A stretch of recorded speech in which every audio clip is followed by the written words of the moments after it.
Sir तो shut अभी down तो हुक लास्ट टाइम आपने पढ़ाया था सर। हम्म यस सर। तो लास्ट टाइम पे हम लोगों ने थ्रेड का प्रोग्राम बना लिया था और थ्रेड से रिलेटेड बहुत सारे कंसेप्ट सीख लिए थे। तो किसी को अगर कोई कंफ्यूजन हो तो अभी भी पूछ सकता है। क्लास टाइम पे ज्वाइन करा करो आप लोग, ठीक है। थोड़ा सा 5 मिनट पहले ही ज्वाइन कर लो अगर आपके पास टाइम है। टाइम नहीं है तो फिर कुछ नहीं कह सकता हूँ मैं उसके लिए। तो हम लोगों ने थ्रेड से सर रिलेटेड। हेलो। हाँ जी, हाँ जी। हाँ सर, मैं पूछ रहा था सर, रनेबल इंटरफेस का काम क्या क्या होता है मतलब थ्रेड में? जैसे होता है ना, मतलब my class x tends runnable interface, उसके बाद थ्रेड के प्रोग्राम लिखा जाता है इस तरह से एक्सटेंड मतलब नहीं करा लावा में क्या जाता, करते हैं? इम्प्लीमेंट का। आपने थ्रेड का प्रोग्राम, थ्रेड स्टार्टिंग से पढ़ी है आपने? नहीं बस, नहीं नहीं नहीं भाई। तब आप पढ़ोगे तभी अब बता पाऊंगा, क्योंकि वो छोटा टॉपिक है नहीं। वैसे वो थ्रेड बनाने के लिए है, रनेबल इंटरफेस में ही रन मेथड होता है। तो उसको आप इम्प्लीमेंट करके थ्रेड का प्रोग्राम बना सकते हो। बस वो एक क्लास होती है जिसको इम्प्लीमेंट करके थ्रेड का प्रोग्राम बनाया जाता है, ठीक है। और उसी के अंदर रन मेथड होता है जिसको हम ओवरराइड करते हैं, जिसमें हम अपना लॉजिक लिखते हैं। तो हम लोगों ने लास्ट टाइम पे जो थ्रेड, आप जब डिटेल में पढ़ोगे तो पता चल जाएगा। आपको अलग से एक दूसरे क्लास में बैकअप दे दूंगा, क्योंकि बहुत सारी चीज़ें, बहुत सारे पॉइंट हैं। जो जो लोग पढ़े हैं उन्हीं को पता चल पाएगा। थ्रेड क्लास का पूरा ओवरव्यू मैंने आपको समझा दिया था। थ्रेड की लाइफ साइकिल आपको बता दी थी। ज्वाइन मेथड का यूज बता दिया था। शट डाउन हुक थ्रेड के बारे में बता दिया था कि शट डाउन हुक थ्रेड कौन सा होता है ना। शट डाउन हुक थ्रेड हो गया, फिर आपका डेमन थ्रेड हो गया, फिर टास्क शेड्यूलिंग हो गई, ठीक है। ये सारे थ्रेड की हमने कैटेगरी सीख लिया था। एक चीज और मुझे बताना था आपको, थ्रेड लोकल क्लास बतानी थी, थ्रेड लोकल क्लास, ठीक है। तो थ्रेड लोकल जो क्लास है, ये जावा के, again Java dot lang package के अंदर ही पाया जाता है। जितने भी क्लासेस मैंने बताया था सबका अपना पर्पस था कि वो किस लिए बनाई गई हैं, क्या उनका पर्पस है, राइट। सारे क्लासेस का, जितने भी क्लासेस हैं, हर क्लास का अपना कुछ ना कुछ पर्पस है, कुछ ना कुछ यूज है, ठीक है।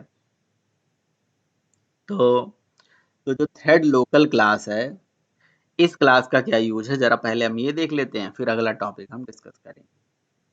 सो थ्रेड लोकल क्लास जो होती है ये बेसिकली ऐसे सिंपल एक नॉर्मल क्लास है जिस क्लास का एक ऑब्जेक्ट मेमोरी में एक बफर बनाता है, थ्रेड स्पेसिफिक बफर। और उस थ्रेड स्पेसिफिक बफर में आप कोई भी डेटा सेट, गेट, है ना, या रिमूव, ये 3 ऑप्शन होते हैं, ये सब कर सकते हो।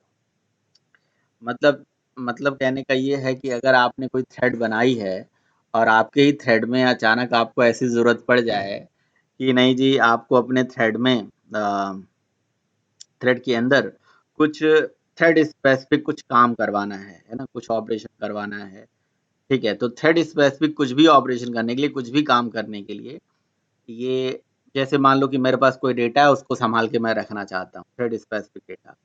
तो उस डेटा को संभाल के रखने के लिए हमारे पास थ्रेड लोकल क्लास होती है।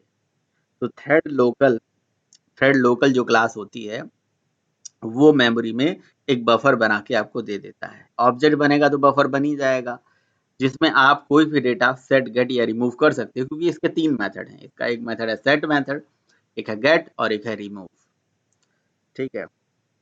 आपको मैं जावा पी करके दिखा देता हूँ, javap, Java dot lang dot thread local, ठीक है ना। तो थ्रेड लोकल को जैसे आप ओपन करोगे, ये देखिए, तो थ्रेड लोकल के पास एक गेट मेथड है, एक सेट मेथड है और एक रिमूव मेथड है।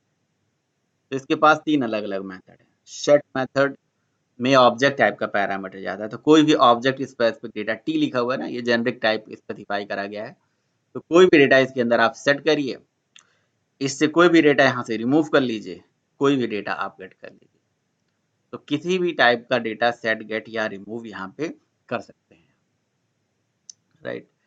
तो देखिए हमने यही किया हुआ है, बस इतना ही यूज है, बहुत बड़ा यूज नहीं है। ठीक है, तो एक कॉमन नाम की क्लास हमने बनाई है जिसमें एक आई वेरिएबल हमने बनाया है और एक थ्रेड लोकल का ऑब्जेक्ट बना दिया है। तो ये दोनों वेरिएबल हमने स्टैटिक लिया हुआ है जस्ट बिकॉज ऑफ, क्योंकि ताकि हम इसको कहीं पे भी कॉल कर पाए, और उसका कोई पर्पज नहीं था, ऐसे ही बना दिया है। ठीक है, अब आप यहाँ पे देखिए एक चाइल्ड क्लास है जो थ्रेड को एक्सटेंड कर रही है, जिसके पास रन मेथड है, और यहाँ पे लूप चल रहा है 0 से लेके 5 टाइम तक, है ना। तो मैंने क्या करा, अब ये मेरी कोई चाइल्ड थ्रेड है और इसका डेटा मुझे कहीं संभाल के रखना है किसी बफर में, तो मैंने थ्रेड लोकल का जो ऑब्जेक्ट था, थ्रेड लोकल के ऑब्जेक्ट का नाम था टीएल। टीएल किस क्लास में बना हुआ है, कॉमन क्लास में। तो यहाँ पे लिख दिया हमने common dot TL dot set. ठीक है, तो ये क्यों लिखा मैं फिर से बताता हूँ।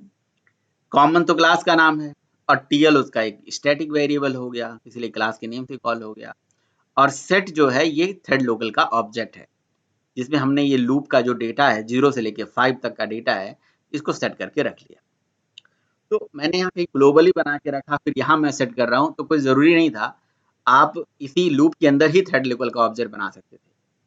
ठीक है, लेकिन लूप के अंदर बनाओगे तो दिक्कत वही होगी कि भाई आपका जो ऑब्जेक्ट होगा वो कहीं ना कहीं थ्रेड लोकल का जो ऑब्जेक्ट है, अगर उसी के अंदर ही आपने ऑब्जेक्ट बना के डाल दिया तो उसकी सबसे बड़ी समस्या ये हो जाएगी कि आपका जो डेटा है, सॉरी जो ऑब्जेक्ट है उस वो लूप के अंदर हो जाएगा, और जितने बार ऑब्जेक्ट बनेगा मतलब लूप चलेगा उतने बार ऑब्जेक्ट बनेगा। कोई दिक्कत नहीं, ये तो ऊपर कहीं रख सकता था, है ना, वो आपकी इच्छा है, मैंने यहाँ रख रखा है। ठीक है, बस। तो नीचे यही करा गया है भाई, नीचे थ्रेड लोकल डेमो करके क्लास बनाई गई है, यहाँ पे 2 थ्रेड बनाए गए हैं, है ना, एक चाइल्ड 1 और एक चाइल्ड 2, और दोनों को स्टार्ट कर दिया गया है। तो पहली वाली चाइल्ड थ्रेड चलेगी उसका डेटा सेट हो जाएगा, दूसरी चाइल्ड थ्रेड चलेगी उसका डेटा सेट हो जाएगा। अब डेटा क्या है, डेटा 0 से लेके 5 तक का लूप है, लूप का डेटा है। आप कोई भी डेटा इसके अंदर रख सकते हो, it's up to you, total आपके ऊपर डिपेंड करता है कि आप इसके अंदर डेटा क्या रखना चाहते हैं, है ना। ये आपके ऊपर डिपेंड करता है। ठीक है, किसी भी टाइप का डेटा इसके अंदर आप डाल सकते हैं। फिर बाद में मैंने एक शो मेथड बनाया है जिसमें मैंने इसका गेटर मेथड चलाया है ना, थ्रेड लोकल का गेट मेथड, ताकि मैं वहां से डेटा गेट कर। तो मतलब यही इसका काम है कि कोई भी थ्रेड स्पेसिफिक बफर, वैसे तो आप अपना एक बीन भी बना सकते हो, बीन के अंदर सेटर गेटर खुद ही मेथड बना सकते हो, लेकिन thread local thread specific buffer है, मतलब इनका रिकमेंडेड अप्रोच है कि आप इसको मतलब यूज कर सकते हो। इट्स अप टू यू, क्या आपकी चॉइस के ऊपर है। बताइए भाई, कोई कंफ्यूजन। क्लियर है सर। थ्रेड लोकल एक क्लास है जो मेमोरी में थ्रेड स्पेसिफिक बफर बनाता है, जिस बफर में आप कोई भी डेटा सेट गेट या रिमूव, इसका एक रिमूव मेथड भी होता है। ये जो गेट मेथड देख रहे हो ये थ्रेड लोकल का ही है, इसका एक रिमूव मेथड भी होता है जिसको आप कॉल कर सकते हो डेटा रिमूव कराने के लिए।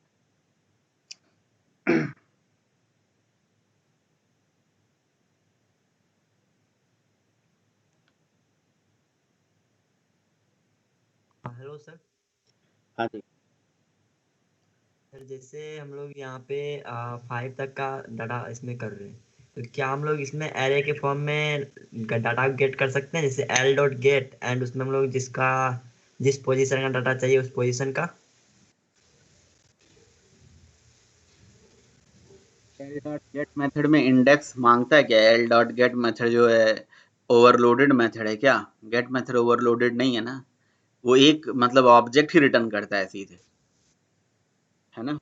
इंडेक्स नहीं पास कर सकते हैं कि जो डेटा चाहिए वही ले। ओके। Okay sir.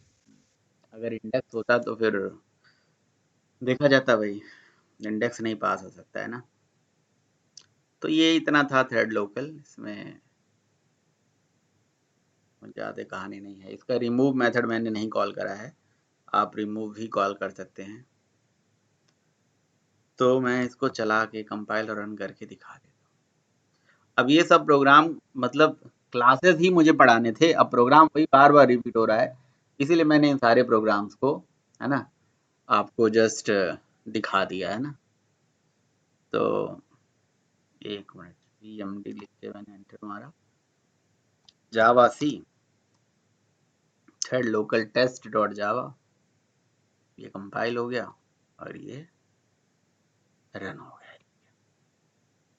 ठीक है, तो ये 2 बार क्यों आ रहा है, क्योंकि 2 थ्रेड है हमारे ना, इसलिए 2 बार डेटा सेट हो रहा है और 2 बार गेट हो रहा है, 0 1 0 1। ठीक है, तो बेसिक चीजों में तो थ्रेड के बेसिक कंसेप्ट तो हमारे लगभग क्लियर हो गए, इसमें और कुछ है नहीं, है ना। अब थ्रेड का आगे का थोड़ा कंसेप्ट हम समझते हैं, आगे का कंसेप्ट पढ़ते हैं। बेसिक चीजें तो सारी क्लियर हो गई भाई। यहाँ पे आगे जो थ्रेड का कंसेप्ट है वो वही है जैसे आपका हाँ सिंक्रोनाइजेशन। तो सिंक्रोनाइजेशन जरा हम पढ़ते हैं, सिंक्रोनाइजेशन के बारे में देखते हैं कि सिंक्रोनाइजेशन क्या होता है और कैसे कैसे ये काम करता है। चला जाए भाई सिंक्रोनाइजेशन पढ़ने। Yes sir. Yes thread yes sir. Synchronization, SYNCHRONIZATI। ठीक है, तो जैसा कि हम जानते हैं कि बाय डिफॉल्ट जो हमारी थ्रेड होती हैं जावा के अंदर वो एसिंक्रोनस मैनर में चलती हैं, है ना। All the threads in Java are by default executed in asynchronous manner, right.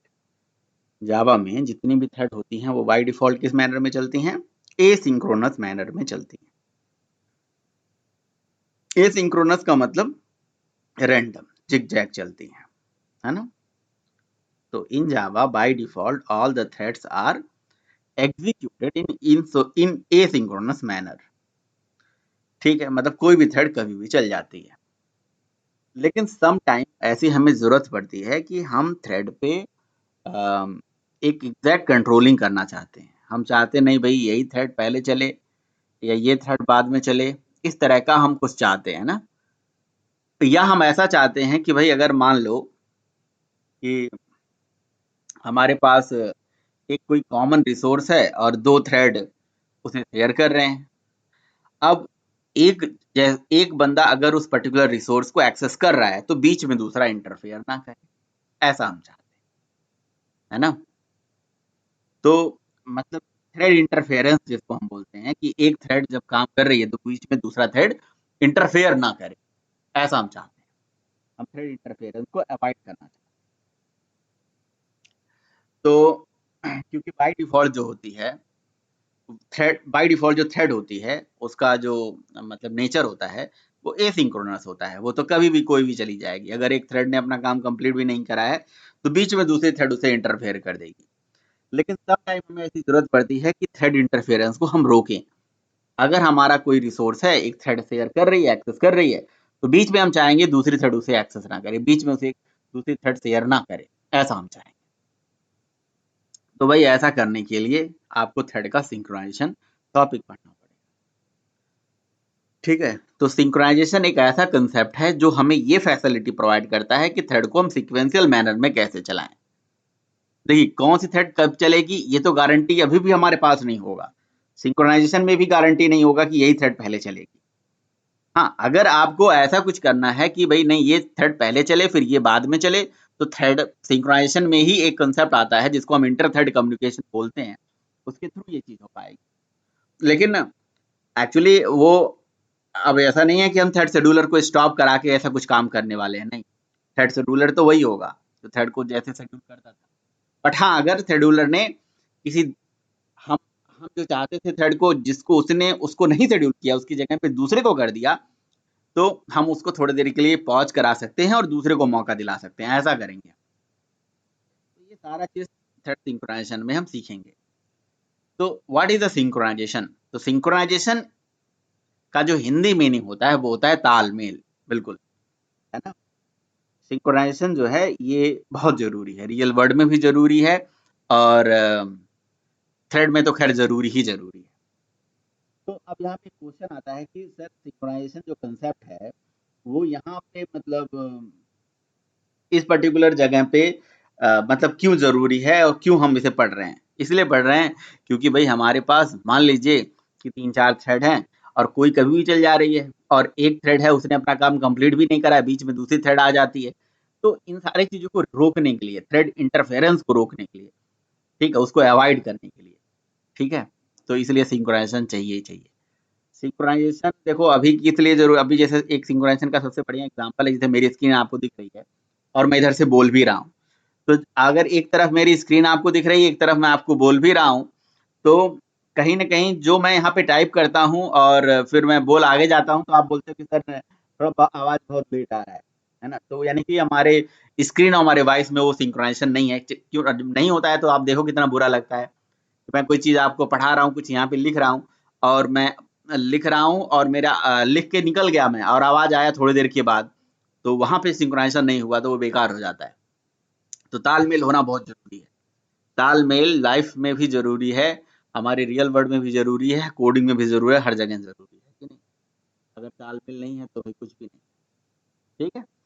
तो थ्रेड के अंदर सिंक्रोनाइजेशन, तो फिर सिंक्रोनाइजेशन होता क्या है, इंटरव्यू में जाएंगे आपसे क्वेश्चन पूछा जाएगा, what is synchronization, what is thread synchronization, what do you mean by the term synchronization? तो आप बोलेंगे synchronization is the process of executing a thread in a sequential manner.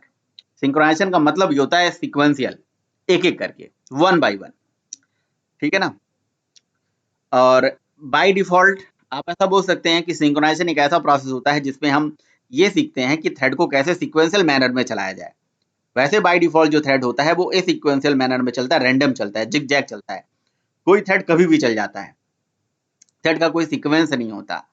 लेकिन सिंक्रोनाइजेशन में हम ये सीखते हैं कि हम थ्रेड को कैसे सीक्वेंशियल मैनर में, सिंक्रोनस मैनर में चलाएं, ठीक है? So by default all the threads are going to be executed in asynchronous manner, but synchronization जो कंसेप्ट है वो हमें ये सिखाता है कि थ्रेड को सीक्वेंशियल मैनर में हमें कैसे चलाना है, ठीक है?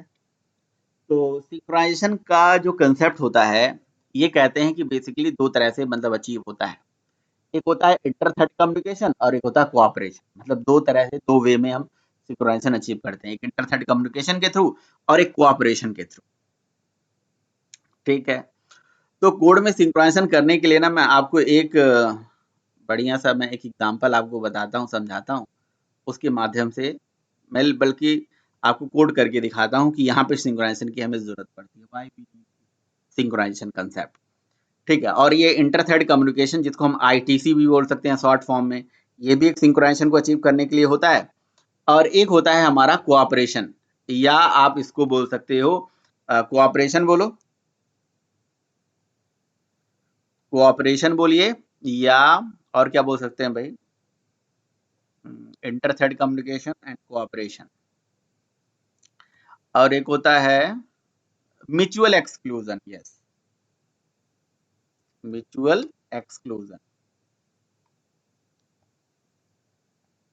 ठीक है ना?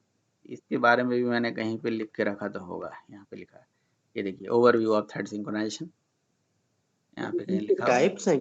हाँ, ये तो ओवरव्यू ऑफ थ्रेड है, सॉरी, ये कंडीशन ऑफ सिंक्रोनाइजेशन। हाँ, ये थ्रेड, ये मतलब टाइप्स हैं, इतने तरह से मतलब हम सिंक्रोनाइजेशन को अचीव करते हैं। सिंक्रोनाइजेशन एक मतलब म्यूचुअल एक्सक्लूजन से भी करा जाता है, और एक जो है आपका इंटर थ्रेड कम्युनिकेशन को ही कोऑपरेशन बोलते हैं, है ना? इंटर थ्रेड कम्युनिकेशन को ही हम कोऑपरेशन बोलते हैं, यानी कि इसी के ये दो नाम है ना? तो बिल्कुल आपको ये समझ में आता है, अभी मैं आपको बताता हूँ कि कैसे कैसे होता है, एक प्रोग्राम के माध्यम से ही आपको समझ। तो इसके लिए देखिए करना क्या पड़ेगा, सबसे पहला काम हमें ये करना पड़ेगा कि एक कोई क्लास बनाना पड़ेगा, जिस क्लास में कोई कॉमन टास्क हमें डिसाइड करना पड़ेगा, कॉमन रिसोर्स एक बनाना पड़ेगा, और उस रिसोर्स को हम मल्टीपल थ्रेड्स के द्वारा शेयर कराएंगे, मल्टीपल थ्रेड्स के द्वारा एक्सेस कराएंगे। जैसे अगर हम रियल वर्ल्ड में देखें, तो रियल वर्ल्ड में जैसे आप रिजर्वेशन करने जब जाते हो, तो रिजर्वेशन में आप सबसे पहले सीट की अवेलेबिलिटी चेक करते हो। तो सीट की अवेलेबिलिटी चेक करना, इसके लिए कोई कॉमन मेथड बना होगा, चेक अवेलेबिलिटी, ट्रेन की अवेलेबिलिटी के लिए कोई मेथड बना होगा, वो एक कॉमन रिसोर्स हो गया, उसको कौन कौन एक्सेस कर रहा है, सब लोग एक्सेस कर रहे हैं, ऐसे कोई कॉमन रिसोर्स। जैसे रियल वर्ल्ड में एक एटीएम है, वो कहीं पे इंस्टॉल करके रख दिया गया है, तो वो कॉमन रिसोर्स है, उसको कौन एक्सेस कर रहा है, हम सारे लोग एक्सेस कर रहे हैं, कोई भी जा रहा है एटीएम से सर्विस ले रहा है, उसके बाद चला आ रहा है। उसी तरह से अब मैं एक ऐसे ही कोई एक कॉमन क्लास बनाता हूँ और बहुत सारे थ्रेड्स बना लेता हूँ, और उस कॉमन पर्टिकुलर टास्क को मल्टीपल थ्रेड्स के द्वारा एक्सेस करवाता हूँ। और वो बाय डिफॉल्ट आप देखोगे तो होगा क्या कि एक थ्रेड मतलब ऐसा होगा कि भाई एक थ्रेड कहीं न कहीं अपना काम कंप्लीट नहीं कर पाया, तब तक दूसरा थ्रेड बीच में आ जाता है। अच्छा, ये जो प्रॉब्लम आती है, ये प्रॉब्लम पता है कब आती है? जब बहुत सारे थ्रेड किसी कॉमन रिसोर्स पे डेटा को राइट करने की कोशिश करते हैं। रीड के टाइम प्रॉब्लम नहीं आती है, राइट के टाइम प्रॉब्लम आती है। पता नहीं क्या-क्या हो रहा है। मतलब जैसे एग्जाम्पल के तौर पे अगर आपको बताया जाए, तो जैसे मान लीजिए कि मुझे न्यू दिल्ली से गोरखपुर जाना है ना? तो वहाँ से न्यू दिल्ली से गोरखपुर जाने वाली कौन-कौन सी ट्रेन है, उसके लिए मान लो कि गेट ट्रेन डिटेल नाम से कोई मेथड मान लो बना होगा। तो वो जो मेथड बना होगा, जो ट्रेन की इन्फॉर्मेशन को हमें प्रिंट करा के दिखाएगा, है ना?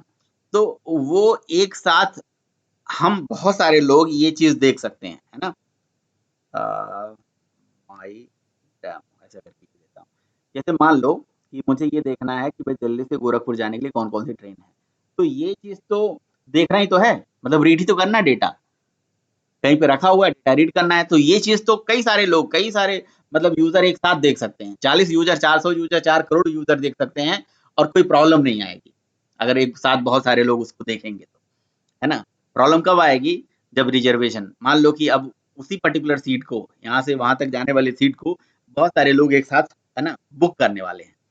तो भाई रीड करने वाली बात थी, तो रीड तो सब लोग कर सकते हैं एक साथ, देखना ही तो है, कॉपी सबको अवेलेबल करा दी जाएगी। लेकिन अगर वहाँ पे कुछ राइट ऑपरेशन कर रहे हो तब प्रॉब्लम आती है। तो इसके लिए मैं क्या करता हूँ, एक क्लास मैं बना लेता हूँ। सपोज करिए मैंने एक क्लास बना दिया जिसका नाम रख दिया टेबल, है ना? टेबल प्रिंट कराने के लिए मैं एक टेबल क्लास बना दिया, सिंपल, ठीक है?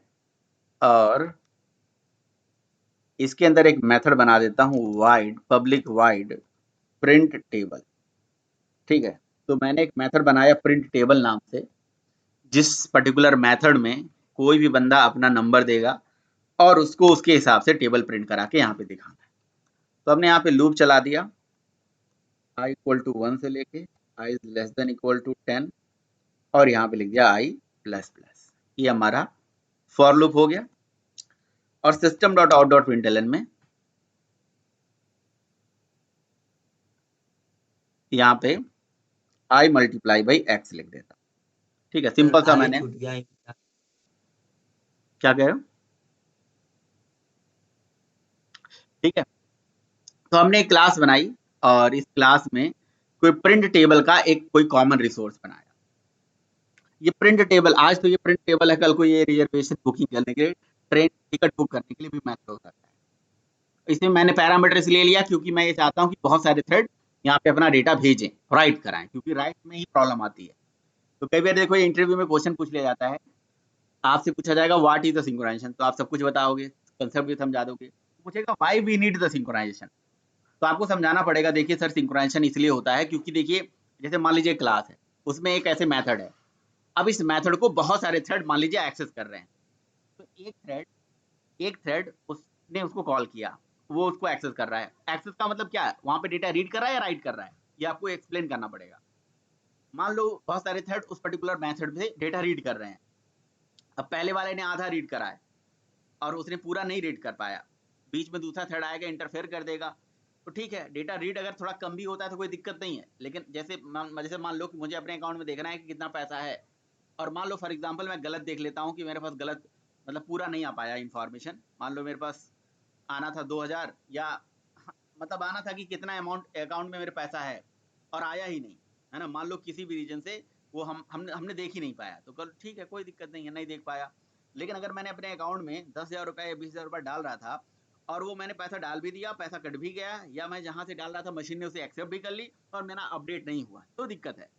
मतलब जहाँ डेटा राइट हो रहा है वहां पे प्रॉब्लम आती है। तो मल्टीपल थ्रेड जब किसी कॉमन रिसोर्स पे डेटा एक साथ राइट करते हैं तो वहां प्रॉब्लम आती है। तो इसके लिए हम क्या करते हैं, एक क्लास बना लेते हैं, तो जिसका नाम हमने रख दिया भाई थ्रेड वन एक क्लास, है ना? थ्रेड वन ये पहली थ्रेड है और ये थ्रेड वन को मैं एक्सटेंड करा देता हूँ थ्रेड से, तो ये थ्रेड स्पेसिफिक क्लास। इसका मेथड है भाई पब्लिक वाइड रन मेथड को हमने यहाँ पे ओवरराइड मार दिया। ठीक है, ये रन मेथड ओवरराइड हो गया। अब इस रन मेथड से मैं टेबल क्लास का प्रिंट टेबल मेथड चलाना चाहता हूँ। ठीक है, अच्छा चला लिया जाएगा भाई, कोई दिक्कत नहीं है। बट ये एक थ्रेड क्लास बन गई। इसका एक कंस्ट्रक्टर भी बना लेता हूँ, मैचिंग कंस्ट्रक्टर बना लेता हूँ, ताकि ये पता चले कि भाई ये इसका मैचिंग कंस्ट्रक्टर है ना, स्ट्रिंग नेम। और यहाँ पे हमने सुपर करके यहाँ से थ्रेड का नाम दे दिया। एक मिनट, ये पता नहीं क्यों ये हैंग होने लगता है भाई। ठीक है, यहाँ से मैंने थ्रेड का नाम दे दिया, थ्रेड का नेम असाइन कर दिया, ये हो गया हमारा थ्रेड का नाम। ठीक है, अच्छा अब इसी थ्रेड को मैंने कॉपी करके 3 और थ्रेड बना लिए। तो बहुत सारे मल्टीपल थ्रेड्स बनाएंगे तभी तो प्रॉब्लम आएगी। तो ये बन गया हमारा थ्रेड 2, ये थ्रेड 2 का कंस्ट्रक्टर बन गया। और ये बन गया हमारा थ्रेड 3, थ्रेड 3 का कंस्ट्रक्टर बन गया। 3 थ्रेड बन गए, एक थ्रेड 2 बन गया और एक थ्रेड 3 बन गया। ठीक, 3 अलग थ्रेड बन गए। अब हम क्या करेंगे भाई, ये जो तीनों थ्रेड्स हैं, इन तीनों थ्रेड का, अच्छा देखिए हमारी रिक्वायरमेंट क्या है। हमारी रिक्वायरमेंट है कि भाई तीनों थ्रेड इस प्रिंट टेबल मेथड को कॉल करेंगे। तीनों थ्रेड प्रिंट टेबल मेथड को कॉल करेंगे। ध्यान से मेरी बात समझिएगा, ये तीनों थ्रेड हमारे ये प्रिंट टेबल मेथड को कॉल करना चाहती हैं, राइट। तो भाई टेबल क्लास का ऑब्जेक्ट बनाना पड़ेगा। तो टेबल क्लास का ऑब्जेक्ट मैं हर जगह अलग अलग ना बना के, मैं ये मेन वाली क्लास है यहाँ पे बना लेता हूँ। Table is equals to table. Screen delay तो नहीं दिख रहा है? डिले दिख रहा है तो मैं रुक जाऊंगा। अभी मैं टेबल क्लास का ऑब्जेक्ट बना रहा हूँ। हाँ जी, सर ठीक नहीं चल रहा सर, है। ठीक है ठीक है। नहीं चल रहा है सर। टेबल क्लास का मैंने ऑब्जेक्ट बना दिया और उसके बाद मैंने यहाँ पे थ्रेड क्लास का ऑब्जेक्ट बना दिया। Thread 1 T1 is equals to new thread 1। ठीक है, अच्छा पहली वाली थ्रेड का नाम मैं दे देता हूँ 1, फर्स्ट थ्रेड हो गया ये। और मैं इस थ्रेड यानी कि टेबल क्लास का जो ऑब्जेक्ट है इसके कंस्ट्रक्टर में भी पास कर देता हूँ। क्यों मैंने पास कर दिया? क्योंकि मैं चाहता हूँ कि भाई जो जो तीनों थ्रेड हैं वो एक ही मेथड को यूज करें। बार बार हम अलग अलग मेथड नहीं, एक अलग अलग ऑब्जेक्ट नहीं बनाना चाह रहे थे। हम चाहते थे एक ही ऑब्जेक्ट से तीनों जो है मेथड को कॉल कर लें। ठीक है, 3। तो देखिए भाई तीनों जगह पास हो गया। अब मुझे क्या करना पड़ेगा भाई, यहाँ पे रिसीव करना पड़ेगा ना टेबल का ऑब्जेक्ट। तो मैंने यहाँ पे टेबल का ऑब्जेक्ट रिसीव कर लिया, टेबल। और यहाँ पे इसको मैं ग्लोबल भी बना लेता हूँ और उसके बाद मैं लिख देता हूँ this dot table is equals to table. ये जान ही रहे हो क्यों लिखा मैंने, लोकल और इंस्टेंस के बीच में डिफरेंशिएशन लाने के लिए। और अब मैं यहाँ पे अब मैं यहाँ पे लिख सकता हूँ भाई टेबल डॉट और उसके बाद प्रिंट टेबल मेथड चलाऊंगा। मैं यहाँ से 2 का टेबल चाहता हूँ, तो यहाँ मैंने 2 पास कर दिया पहली वाले थ्रेड के लिए। ठीक है, यही काम हमें बाकी थ्रेड में भी करना पड़ेगा। यहाँ पे भी हम अगेन टेबल टाइप के ही वेरिएबल में रिसीव करेंगे। तो टेबल टाइप के वेरिएबल में रिसीव कर लिया और यहाँ पे भी ऐसे कर लिया this dot table is equals to table.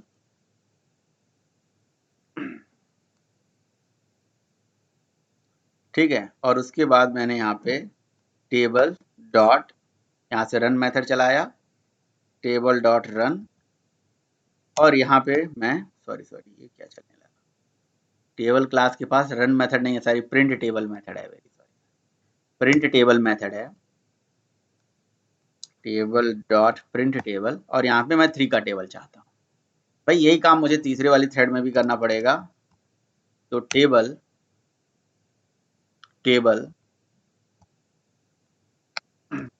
Type का वेरिएबल बना दिया और फिर यहाँ पे पैरामीटर मैंने टेबल ही टाइप के वेरिएबल में रिसीव कर लिया, है ना, टेबल टाइप के वेरिएबल में रिसीव कर लिया दिस डॉट टेबल।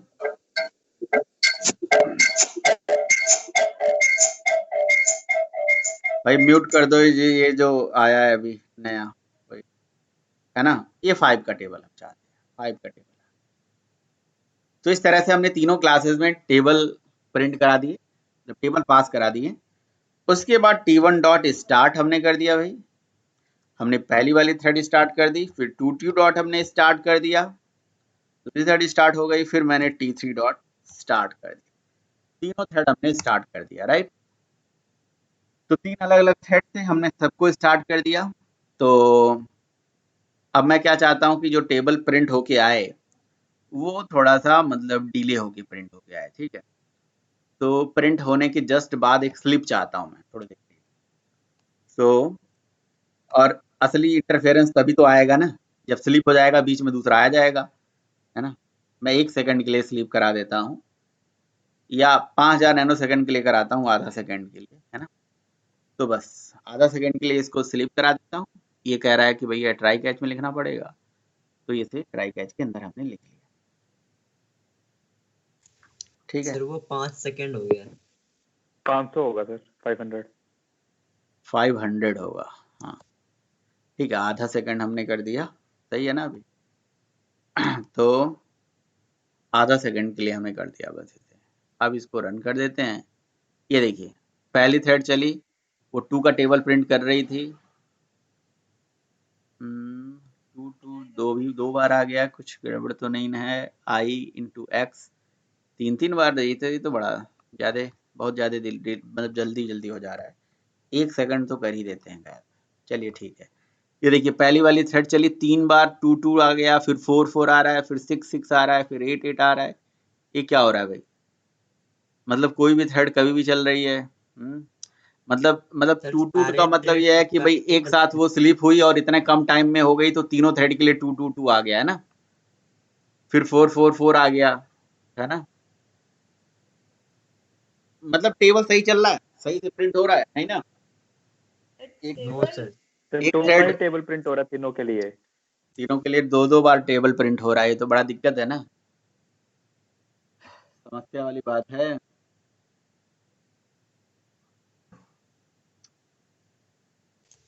सर ये तीनों 2 का ही क्यों प्रिंट कर रहा है, ये समझ में नहीं आ रहा है। 2 का, ये सिर्फ 2 का ही टेबल है तीनों में। तीनों में 2 जबकि का हमने टेबल नहीं है, वैल्यू मैंने अलग अलग इनपुट डाले तो थे। कुछ और दिया था। मैंने इनपुट एक में 2 दिया है, एक में 5 दिया है, और एक में 3 दिया है इनपुट। सर वो सब टेबल चल रहे हैं लेकिन सिंक्रोनाइज नहीं चल रहे हैं क्योंकि हमने सिंक्रोनाइजेशन वाला कीवर्ड नहीं लगाया है। बिल्कुल सही बोल रहे हो आप, ये बात तो है ही। हम बिना सिंक्रोनाइजेशन से ही अभी करना चाह रहे हैं, लेकिन हम ये समझना चाह रहे हैं कि हमने अगर एक पहली वाली टेबल में 2 प्रिंट पास किया, तो ये पहली वाली थ्रेड ने 2 पास करा, तो ये 2 जो हमने पास करा, और मान लीजिए ये थ्रेड थोड़ी देर के लिए स्लिप हो गई, है ना। तो थ्रेड जो है थोड़ी देर के लिए जब तक स्लिप हो गई, तो मौका तो दूसरे को मिल गया। तो दूसरे को मौका मिल गया, दूसरी थ्रेड ने इनपुट देना था 3, तो उसको आखिर में 3 देना चाहिए ना, ठीक है। तो 3 नहीं दे पाया। तीसरी थ्रेड का काम है 5 इनपुट देना, तो वो 5 नहीं दे पाया इनपुट। तो यहाँ समस्या ये है कि हम ये सोच रहे हैं कि ये 2 2 2 क्यों 3 बार आया, क्योंकि भाई देखिए एक्चुअली ऐसा हुआ है ना कि पहली थ्रेड चली, उसने उसने जो है आपके प्रिंट टेबल में मतलब 2 राइट करा, और जैसे ही राइट करा लूप के अंदर गया, राइट करते ही वो जैसे वो डेटा प्रिंट कराने जा रहा था तब तक वो स्लिप हो गया, नहीं प्रिंट कराने के बाद वो स्लिप हो गया। तो स्लिप जैसे हुआ, मौका मिल गया दूसरी वाली थ्रेड को। दूसरी वाली थ्रेड आई ना, उसने अपना इनपुट डालने ही नहीं पाया, वो पहले वाले मतलब थ्रेड का इनपुट जो है यूज कर लिया, समझ रहे हो, पहले वाली थ्रेड का इनपुट यूज कर पा रहा है, कर ले रहा है वो कहीं ना कहीं। यही समस्या उसके साथ भी हो रही है, दूसरे वाले थ्रेड के साथ भी हो रही है ना। फिर तीसरे वाले थ्रेड के साथ भी यही समस्या हो रही है। पहला वाला थ्रेड का इनपुट जैसे ही गया, इनपुट जाते उसने 2 प्रिंट कराया, प्रिंट करा के स्लिप हुआ, तो दूसरी थ्रेड जो आ रही है वो अपना इनपुट डाल ही नहीं पा रही है, तब तक इतना जल्दी काम हो जा रहा है कि मतलब पता ही नहीं चल रहा है, समझ रहे हो ना, ऐसा हो रहा है। तो ठीक है, ऐसा भी हो सकता है कि जी मतलब जैसे ये हमारे पास ऐसा एज्यूम करो कि जैसे ये प्रिंट टेबल मेथड ना होता, ये टिकट बुकिंग वाला मेथड होता। और टिकट बुकिंग वाले मेथड में ऐसा नहीं हो जाता है कि जी पैसा किसी और का कट गया, सीट किसी और का बुक हो गया। कई आपने देखा होगा कि सीट बुक हो गया, पैसा ही नहीं कटा है, किसी का पैसा ही कट गया, सीट ही नहीं बुक हो गया। मतलब ऐसी पहले बहुत सारी समस्याएं आती थी, अभी तो खैर नहीं आती है, अभी ऐसे आ ही नहीं सकती है। मतलब बहुत पहले ऐसी समस्या आई होगी, और जब नेटवर्क कंजेशन रहा होगा तो कई बार ऐसी दिक्कतें आ भी जाती हैं। बहुत बहुत कम चांस होता है लेकिन वो, ठीक है। तो वही बात हो गई कि भाई मतलब कि अब ये बुक टिकट के लिए पहली वाली थ्रेड चला, उसने अपना इनपुट दिया, अपना सोर्स ऐड करा, उसने अपना डेस्टिनेशन ऐड करा, उसने अपना अमाउंट ऐड करा। जैसे अमाउंट ऐड करा, पैसा कटने जा रहा था, तो तब तक जो है पैसा कट के ही नहीं आया, है ना। तब तक क्या समस्या हो गई, मतलब पैसा कट गया लेकिन सीट बुक ही नहीं होके आया। अब वो डेटा मेमोरी में पड़ा हुआ था। अब दूसरी थ्रेड चली गई, उसने उसी डेटा को यूज कर लिया, उसको सारा चीज मिल गया, उसकी सीट बुकिंग वगैरह वगैरह सारी इन्फॉर्मेशन मिल गई, बस उसका पैसा भी नहीं कटा, उसकी टिकट बुक होके आ गया। ऐसी मतलब चांसेस हो सकते हैं। तो भाई बिल्कुल ये सिंक्रोनाइजेशन, मतलब ये प्रॉब्लम क्या है, ये प्रॉब्लम है कि मल्टीपल थ्रेड जब किसी कॉमन रिसोर्स पे क्या करते हैं। राइट। हाँ, नहीं यार, एक चीज और देखो, लेकिन 2 एक चीज और आपने देखा नहीं। सॉरी यार, सॉरी मैंने थ्रेड ही एक ही स्टार्ट किया था। मैंने थ्रेड ही एक ही स्टार्ट किया है ना, एक ही थ्रेड स्टार्ट किया है, उसी थ्रेड को मैंने 3 बार स्टार्ट कर दिया है। कोई बात नहीं, इसीलिए वो 2 उस केस में भी आ रहा है, समझ रहे हो। Yes sir. हाँ सर, आप दिखा दीजिए पहले सर। हाँ, थ्रेड 1, थ्रेड 2, थ्रेड 3। अब देखते हैं जरा, अब वो प्रॉब्लम आ रही है। नहीं, अब देखो वो प्रॉब्लम नहीं आ रही, वो वाली प्रॉब्लम नहीं। अब देखो 5 वाला टेबल चला, टेबल हो अब 5 वाला टेबल चला, तब तक बीच में 2 वाला आ गया, है ना, तब तक कोई और आ गया।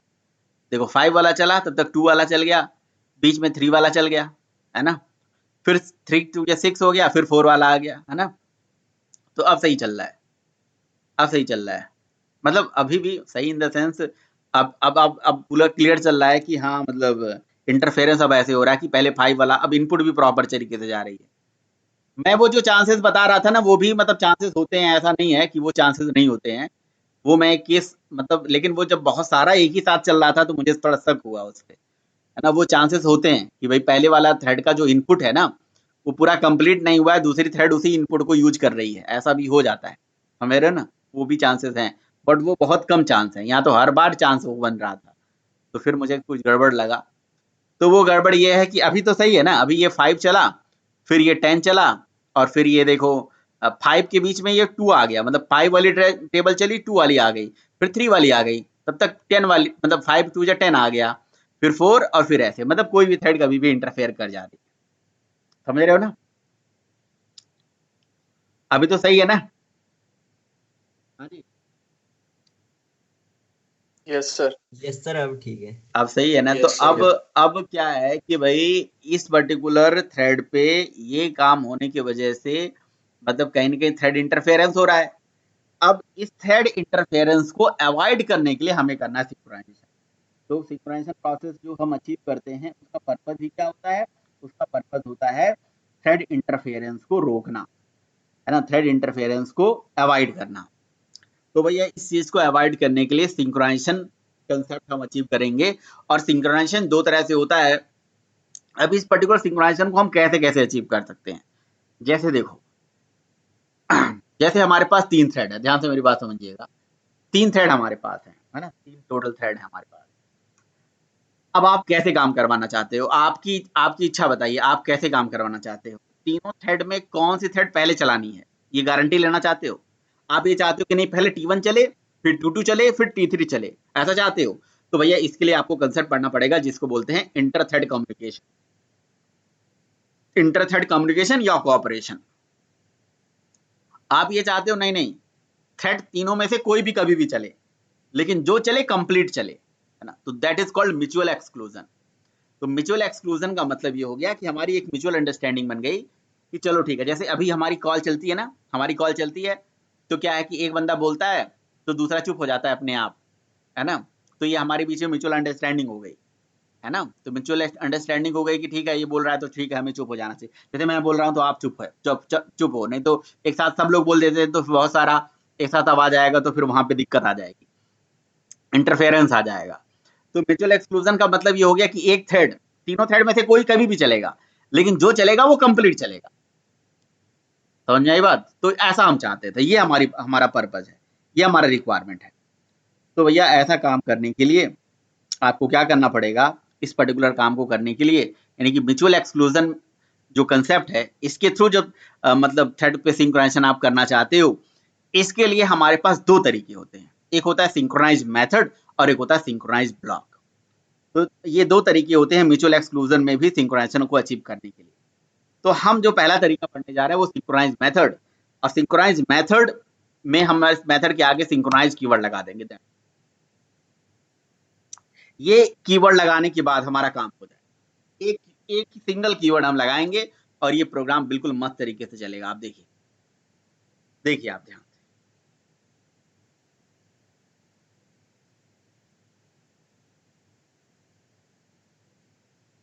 सही चल रहा है? Yes sir. Yes sir. कौन पहले चल रहा है, क्या कोई गारंटी है? कौन पहले चल रहा है कोई गारंटी नहीं है ना। सर लेकिन जो भी चले वो पूरा कंप्लीट होगा। बिल्कुल। तो इसी को हम बोलते हैं म्यूचुअल एक्सक्लूसिव या म्यूचुअल एक्सक्लूजन, है ना। तो ये म्यूचुअल एक्सक्लूजन है। अभी आप देखिए ये 2 वाला पहले चला, फिर 5 वाला पहले चला, उसके बाद कौन सा चला नीचे देखिए 3 वाला उसके बाद चल रहा है। ठीक है, फिर से रन कर दीजिए। अभी कौन सा चला देखो, पहले बार कौन चला था 2 वाला, अब इस बार पहले कौन चल गया 3 वाला चल गया। ठीक है, मतलब जिसने 3 इनपुट दिया था, मतलब मेरे कहने का मतलब।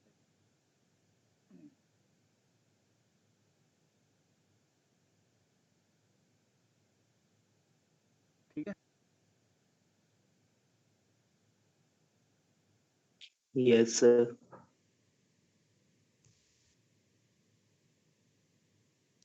तो ये हो गया भाई हमारा कि म्यूचुअल एक्सक्लूजन की कहानी। म्यूचुअल एक्सक्लूजन में क्या होता है कि भाई थ्रेड म्यूचुअली मैनर में चल रहे हैं, कौन पहले चल रहा है कोई गारंटी नहीं, लेकिन जो भी पहले चल रहा है कंप्लीट चल रहा है। और ये हो कैसे रहा है, जस्ट मेथड के आगे एक सिंक्रोनाइज कीवर्ड लगाने से। यानी कि आप ऐसा बोल सकते हो कि सिंक्रोनाइज मेथड बनाने से ऐसा हो जा रहा है। तो आखिर ये क्वेश्चन आ जाता है कि सर ये सिंक्रोनाइज मेथड बनाने से ऐसे कैसे हो जा रहा है, ये मेथड के आगे सिंक्रोनाइज कीवर्ड लगाने से ऐसा कैसे हो रहा है। अच्छा देखो, अब ये क्या इसके एडवांटेज क्या है। सबसे बड़ी चीज है, एडवांटेज है कि भाई इंटरफेरेंस नहीं है ना। और हमें जो है कंसिस्टेंट मतलब आउटपुट मिलेगा, जो हमने इनपुट दिया है वही हमें आउटपुट मिलेगा। ऐसा नहीं है कि कोई और आउटपुट हमें मिल जाएगा, ऐसा नहीं है कि हमें कोई और आउटपुट मिल जाएगा। समझ रहे हो मेरी बात? जो हम इनपुट देंगे वही आउटपुट हमें मिलेगा। बात समझ में आ रही है आप लोगों को या नहीं आ रही? हाँ जी, बोलोगे या नहीं बोलोगे? यस सर, तो समझ ठीक में है, आया सर। तो फिर क्वेश्चन ये आ समझ जाता में है। आ गया सर। हाँ, लेकिन ये बात नहीं समझ में आई ना कि आखिर ये सिंक्रोनाइज कीवर्ड लगाने से आखिर ये क्या क्या हो गया या कैसे हो गया, कैसे थ्रेड सिंक्रोनाइज मैनर में चला, है ना क्वेश्चन। ये क्वेश्चन बनता है कि नहीं बनता है कि हमने सिंक्रोनाइज कीवर्ड लगा दिया, तो सिंक्रोनाइज कीवर्ड लगाने से कैसे ये थ्रेड म्यूचुअली मैनर में चल रहा है, कैसे बढ़िया तरीके से चल रहा है, फिर इसके पीछे क्या लॉजिक है, क्या रीजन हो सकता है, बताइए।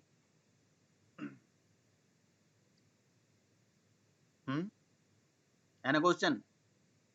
ये क्वेश्चन बन रहा है कि भाई अगर हमारी सर बहुत सारी शेड्यूलिंग, थ्रेड। हाँ जी, क्या कह रहे हो?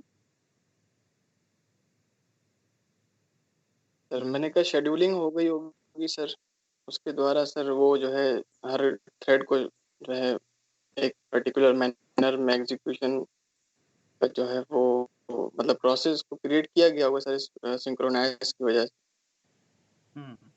मतलब कुछ ना कुछ ऐसा करा गया होगा कि भाई एक थ्रेड, मतलब आप इसको रियल वर्ल्ड में सोचो ना, आप रियल वर्ल्ड में कुछ मुझे सोल्यूशन बताओ कि रियल वर्ल्ड में मुझे एक तरीका बताओ कि जैसे मान लो कोई बंदा है कुछ काम कर रहा है और जब तक वो अपना काम कंप्लीट नहीं कर लेता है दूसरे को मौका नहीं दिया जा सकता है।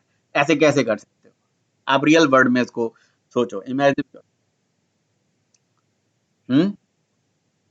कैसे करा जाता है?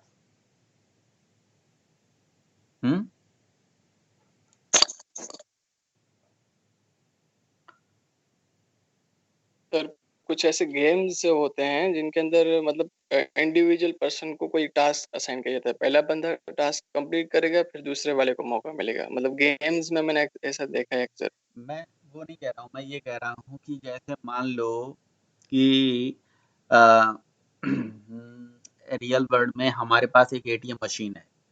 अब एटीएम मशीन है और वहां पे कोई गार्ड वार्ड नहीं है ना? एटीएम मशीन पे कोई गार्ड नहीं लगा है, बस जाना है, आप सब लोगों को पैसा निकालना है। लेकिन हम ये चाहते हैं कि भाई जब हम पैसा निकाल रहे हैं या एक बंदा पैसा निकाल रहा है तो दूसरा बंदा एंटर नहीं कर सकता है, हैं? तो क्या करना पड़ेगा? गार्ड भी नहीं है, कोई रोकने टोकने वाला नहीं है, और ऐसा कोई सिस्टम डेवलप करना जी है कि एक बंदा पैसा निकाल रहा है तो दूसरा बीच में नहीं आ सकता। तो कैसे कर सकते हैं? सर, एटीएम को लॉक कर एटीएम को लॉक कर सकते हैं, बिल्कुल सही बात है। अंदर से एटीएम मतलब वहां पे एक रूम केबिन टाइप का बना दिया जाए, और वो बंदा पहला एटीएम जो बंदा एंटर करेगा, एंटर जैसे ही करेगा वो अंदर से क्या कर ले, लॉक कर ले, ठीक है ना? और वहां कोई सेंसर लगा दिया जाए कि भाई एक बंदा जब अंदर है और वो लॉक्ड है तो तब तक जो है दूसरा मतलब वहां पे नहीं आ सकता। ऐसा कुछ वहां पे कंसेप्ट लगा दिया जाए कि भाई जब तक वो बंदा वहां पे है तब तक दूसरा बंदा वहां पे एंटर नहीं कर सकता। समझ रहे हो? तो ये चीज तभी पॉसिबल होगा जब पहले चीज तो लॉक लगाना पड़ेगा कि बाहर से कोई कितना भी भड़बड़ाते रहे, खोलते रहे, बोले कि यार बहुत जल्दी है, हमें बहुत जल्दी है, कितना भी जल्दी वो दिखाए, कितना भी कुछ बताए, लेकिन अंदर जो बंदा है उसने कुछ कार्ड लगाया जिसके थ्रू वो लॉक हो गया, और वो लॉक तब तक ना खुले जब तक वो अपना बंदा अपना मतलब कोई कार्ड वार्ड दिया जाए, पंच वंच टाइप का, वो कार्ड लगाए और गेट खुले, फिर वो बाहर निकले, तब तक ऐसा काम है। समझ रहे हो आप? तो इस टाइप की कुछ चीज आपको मतलब वहां पे करना पड़ेगा, इस टाइप का कोई चीज वहां पे लगाना पड़ेगा। ठीक है भाई। तो एक लॉक लगाना पड़ेगा, और लॉक की चाबी जो है मतलब ताला बंद करके वो अपने पास रखो। वैसे रियल वर्ल्ड में भी ऐसे ही होता है। आप ये चाहते हो कि मतलब कोई बंदा एक पर्टिकुलर रिसोर्स को एक्सेस कर रहा है, ये काम कर रहा है, बीच में कोई नहीं आ पाए तो आप लॉक कर दो। आप चाहते हो अपने घर में बैठे हो, आप क्लास ले रहा हूं मैं और कोई आ ना पाए, तो मैं यहाँ पे लॉक लगा देता हूँ कि भाई कोई नहीं आ सकता इधर। उसी तरह से आप अपने अपने कमरे में बैठे हो, तो आप चाहते हो कि कोई दूसरा इंटरफेयर ना करे, तो आप अंदर से लॉक कर दो, बाहर से कितना भी हो ले। जब आपकी क्लास खत्म हो जाएगी, आप दरवाजा खोलोगे, फिर वो बंदा आएगा, अपना काम करेगा। ठीक, बिल्कुल इसी तरह से। तो ये जो सिंक्रोनाइजेशन का कंसेप्ट होता है, ये ऐसे भी लॉकिंग के ऊपर पूरा डिपेंड है। यहाँ पे भी वही लॉकिंग होती है। तो आप बोल सकते हो synchronisation process is built on an internal entity. This internal entity is nothing but a lock. ये लॉकिंग का ही बेसिकली यहाँ पे भी कंसेप्ट होता है। अब ये लॉक क्या होता है? ये एक इम्प्लिसिट मॉनिटर होता है, एक इम्प्लिसिट मॉनिटरिंग वेरिएबल होता है। वो एक ऐसा इम्प्लिसिट मॉनिटरिंग वेरिएबल जो बेसिकली दो तरह से लिया जाता है, यानी कि लॉक का दो तरह से लॉकिंग, मतलब दो तरह से हम मॉनिटरिंग कर सकते हैं थ्रेड के ऊपर। यानी कि lock is nothing but a monitor. तो दो तरह से मॉनिटर हम लगाते हैं, लॉकिंग लगाते हैं। एक इम्प्लिसिट लॉकिंग होती है, एक एक्सप्लिसिट लॉकिंग होती है। ये बिल्कुल उसी तरह से यहाँ पे भी होता है, मतलब लॉकिंग का ही कंसेप्ट यहाँ पे भी होता है। होती क्या है? तो आप ऐसा बोल सकते हो कि लॉक क्या होता है? एक इम्प्लिसिट मॉनिटरिंग वेरिएबल होता है, एक मॉनिटर होता है, जो कि बेसिकली दो तरह से लिया जा सकता है, एक्सप्लिसिट और इम्प्लिसिट। इम्प्लिसिट लॉकिंग भी दो तरह से फर्दर होती है। अभी हम एक्सप्लिसिट लॉकिंग की बात नहीं कर रहे, इम्प्लिसिट। एक होता है हर क्लास के ऊपर लॉक, और एक होता है हर ऑब्जेक्ट के ऊपर लॉक।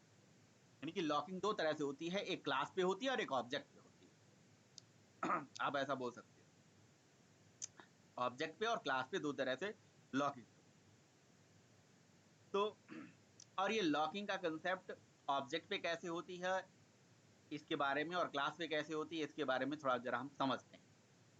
देखिए होता क्या है, होता यह है कि जब आप किसी क्लास का ऑब्जेक्ट बनाते हैं, अभी तक आप क्लासेस के ऑब्जेक्ट बनाते आ रहे हो ना, तो जैसे ये टेबल क्लास है, इसका भी ऑब्जेक्ट कहीं कहीं माना होगा। तो जब किसी क्लास का ऑब्जेक्ट आप बनाते हो तो हर ऑब्जेक्ट के साथ एक इम्प्लिसिट मॉनिटर तैयार होता है, जिसको लॉक बोला जाता है। जो कि आपको दिखता नहीं है। हर ऑब्जेक्ट के साथ वो इम्प्लिसिट मॉनिटर तैयार होता है।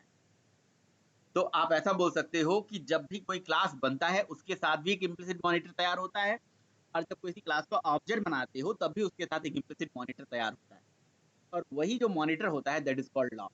तो lock is the monitoring variable. एक मॉनिटर होता है जो हर क्लास के साथ और हर ऑब्जेक्ट के साथ होता है, मतलब हर ऑब्जेक्ट के साथ एक लॉक एसोसिएटेड होता है और हर क्लास के साथ। मान लो हमने अपनी 50 क्लासेस बना रखी हैं अलग अलग, तो 50 क्लासेस के अलग अलग लॉक हो सकते हैं। क्लास का लॉक एक होता है, लेकिन ऑब्जेक्ट का जो लॉक होता है वो अलग अलग होता है। मैंने अपनी क्लास के 50 ऑब्जेक्ट बना दिए, तो 50 ऑब्जेक्ट के साथ एक इम्प्लिसिट मॉनिटर तैयार हो जाएगा जिसको हम लॉक बोलते हैं। और उसी लॉकिंग का यूज, उसी लॉक का यूज, उसी लॉक का मतलब इम्प्लिसिट मॉनिटर, उसी इम्प्लिसिट मॉनिटर का यूज यहाँ पे सिंक्रोनाइजेशन के केस में करा जाता है ना। तो होता क्या है कि जब ये मेथड सिंक्रोनाइज नहीं होता है तो कोई लॉक की चेकिंग नहीं होती है ना। लेकिन जब मेथड को सिंक्रोनाइज बना दिया जाता है, तो जब ये मेथड कॉल होता है जिस ऑब्जेक्ट पे कॉल होता है, जैसे मान लो कि इस ऑब्जेक्ट पे कॉल हुआ, तो कोई थ्रेड मतलब इसे कॉल कर रही है, तो ये सिंक्रोनाइज मेथड उस थ्रेड से पूछती है क्या तुम्हारे पास लॉक है। समझ में आई बात? ध्यान से मेरी बात सुनना। उसने कहा हाँ मेरे पास ऑब्जेक्ट है, तो इसका मतलब लॉक है। उसने कहा ऑब्जेक्ट कैसे है? उसने कहा इस क्लास का ऑब्जेक्ट तो हमने बना रखा है ना। अच्छा मुझे एक बात बताइए आप लोग, पहले मैंने टेबल क्लास का ऑब्जेक्ट कितना बनाया है? टेबल क्लास का ऑब्जेक्ट मैंने कितना बनाया? एक। तो अगर मैंने टेबल क्लास का ऑब्जेक्ट एक बनाया है तो इसका मतलब एक लॉक तैयार हुआ होगा। अगर मैं 2 ऑब्जेक्ट बना दूंगा तो 2 लॉक, 3 ऑब्जेक्ट बनाऊंगा 3 लॉक, 40 ऑब्जेक्ट बना दूंगा 40 लॉक तैयार हो जाएंगे मेमोरी में। बात समझ में आ रही? जितने ऑब्जेक्ट बनाऊंगा उतने लॉक मेमोरी में तैयार हो जाएंगे। बात समझ में आ रही है? तो मैंने जानबूझ के मैंने एक ही ऑब्जेक्ट बना रखा है, जानबूझ के। ध्यान से मेरी बात सुनना। जैसे एक कमरे की एक चाबी, उसी तरह से समझ लो, है ना। तो मैंने एक ही ऑब्जेक्ट, और एक ही ऑब्जेक्ट मैंने तीनों थ्रेड के अंदर पास कर रखा है। तो मुझे एक बात बताओ, मैंने तीनों थ्रेड को जब एक ही ऑब्जेक्ट पास कर रखा है तो क्या तीनों थ्रेड को अलग अलग लॉक मिलेगा या सेम लॉक मिलेगा? सेम लॉक मिलेगा, क्योंकि हर ऑब्जेक्ट के साथ लॉक तो एसोसिएटेड होता है। तो ऑब्जेक्ट एक ही है तो लॉक एक ही होगा। तो अब बहुत सारे थ्रेड पे एक ही लॉक है, बट एक बार पे तो एक ही लॉक एक्टिव हो पाएगा ना। तो उसी तरह से अब होगा क्या कि कोई पहली वाली थ्रेड मान लो शेड्यूल हुई, शेड्यूलर ने शेड्यूल करा, इस थ्रेड ने उससे पूछा क्या तुम्हारे पास लॉक है, इम्प्लिसिट मॉनिटर है? उसने कहा जी हाँ मेरे पास वो मॉनिटर है, क्योंकि वो ऑब्जेक्ट उसी ऑब्जेक्ट पे। अब जैसे ये टेबल क्लास का ऑब्जेक्ट है ना, टेबल क्लास का ऑब्जेक्ट है तो उसके पास लॉक है। उसने क्या करा, उस लॉक को अपने पास, तो जब उसके पास लॉक है तो उसने समझ लो कि अंदर से ताला बंद कर लिया, उसने रिसोर्स को लॉक कर दिया, सिंक्रोनाइज सेक्शन के अंदर घुस के रिसोर्स को लॉक कर दिया, और ये पर्टिकुलर काम को मतलब अचीव कर रहा है वो। पहली वाली थ्रेड से पूछा गया क्या तुम्हारे पास लॉक है? कहा तो ठीक है, तो हमने दरवाजा बंद कर लो अभी, और इसको यानी कि मेथड को लॉक कर दो, और उसके बाद ये रिसोर्स को एक्सेस करो। और ये रिसोर्स को जब तक एक्सेस करेगा, दूसरी वाली की थ्रेड अगर शेड्यूल भी हो गई होगी, तो दूसरी वाली की थ्रेड अगर शेड्यूल भी हो गई होगी उसको मौका नहीं मिलेगा। क्यों? क्योंकि एक ही ऑब्जेक्ट यानी कि एक ही लॉक को मैंने तीनों थ्रेड में भेजा था। अब यार एक बार में जो लॉक होता है एक ही ऑब्जेक्ट के साथ एक्टिव हो सकता है ना, तो वो एक थ्रेड के ऑब्जेक्ट के साथ एक्टिव है और वो ऑलरेडी किसी पहली वाली थ्रेड के द्वारा ऑक्युपाइड है, वो उस थ्रेड पे काम कर रही है। तो आपने कहा सर अगर मान लो कि मैं क्या करूं, एक दूसरा ऑब्जेक्ट इसका क्रिएट कर दूं, तो क्या दूसरा लॉक तैयार हो जाएगा? उस केस में क्या इंटरफेरेंस हो जाएगा? बिल्कुल हो जाएगा, है ना। तो यानी कि अगर दो ऑब्जेक्ट्स यानी कि तीनों थ्रेड को 3 अलग अलग ऑब्जेक्ट बना के दे दोगे तो तीनों को यानी एक घर की 3 चाबी हो गई, एक घर की 3 चाबी हो गई।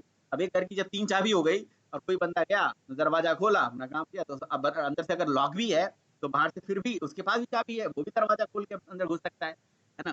तो सिंक्रोनाइजेशन में ये एक म्यूचुअल अंडरस्टैंडिंग है, म्यूचुअल एक्सक्लूजन का कंसेप्ट है कि भाई हमारे पास थ्रेड के बीच में हमें अपना उस हिसाब से लॉजिक लिखना पड़ेगा कि यही लॉक को तीनों थ्रेड को शेयर कराया जाए, तब ये सिंक्रोनाइजेशन अचीव हो पा रहा है, नहीं तो नहीं हो पाएगा। जी बात समझ में आ रही है? तो इसका पूरा कंसेप्ट इस तरह से चलता है, क्योंकि यहाँ पे एक ही ऑब्जेक्ट को तीनों थ्रेड यूज कर रहे हैं, मतलब एक ही लॉक को तीनों थ्रेड यूज कर रहे हैं। एक बार एक थ्रेड लॉक को ऑक्युपाइड कर लिया है, वो कुछ पर्टिकुलर काम कर रहा है, कोई पर्टिकुलर टास्क कर रहा है, तो बीच में दूसरी थ्रेड उसको इंटरफेयर नहीं कर सकती है। तो ये होता है पूरा मतलब सिंक्रोनाइजेशन का कंसेप्ट। आई होप चीजें समझ में आ गई होंगी आपको।